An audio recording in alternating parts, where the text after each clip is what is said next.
Well, guys, we have some partially good news here because it shows people standing up for their rights to choose, though it also shows what we said would happen is coming in April regardless.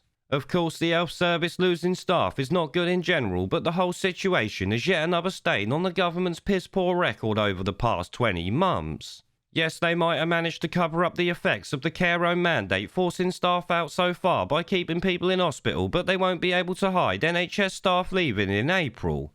Obviously, I'm talking about the NHS jab mandate and the 96,000 staff that are expected to be sacked for refusing the jab in the next few months. Apparently, the NHS chiefs are reporting that staff are still refusing to comply and would rather leave than be forced into medical treatments which will close hospital units down. This we obviously said would happen, and so did the government, as they knew it all along but went along with it anyway. In fact, it should be enough reason for anyone to laugh in Boris Johnson's face when he tells you to do something to save the NHS. His own actions have sent it further into the shitter than any virus ever could. Remember, guys, we're now in the 91st week of 3 weeks to flatten the curve and save the NHS that has actually helped destroy it more than the years of mismanagement did. April, as you know, will be its final nail in the coffin, as they say. Now, The Guardian is reporting on this, which is funny because all media outlets supported the government mandating jabs before now, but essentially they're just saying the staff would rather quit than be forced into it by old Boris.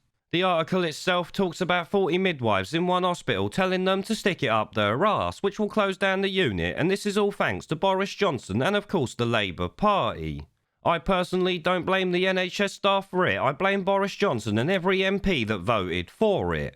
As I've said before, these midwives have the right to decide what goes in their body, end of story, and their rights also include there being no punishment for not taking it, but the government don't give a flying fuck about that. Either way, though, we must never forget the Labour Party voted for this, so let's remind the people it was both of these parties responsible next year when it comes in. If hospital units close and all of that, they can blame the unjabbed all they want. We will be there to make sure people know that it was the tosspot MPs that did this. So much for saving the NHS, you commie fuckpigs. There is a pattern consistent throughout history of oppressed people turning on the oppressors, slaves against their owners, the peasantry against the feudal barons, colonies, Mr. Verhofstadt, against their empires, and that is why Britain is leaving. And it doesn't matter which language you use, we are going, and we are glad to be going. We're off.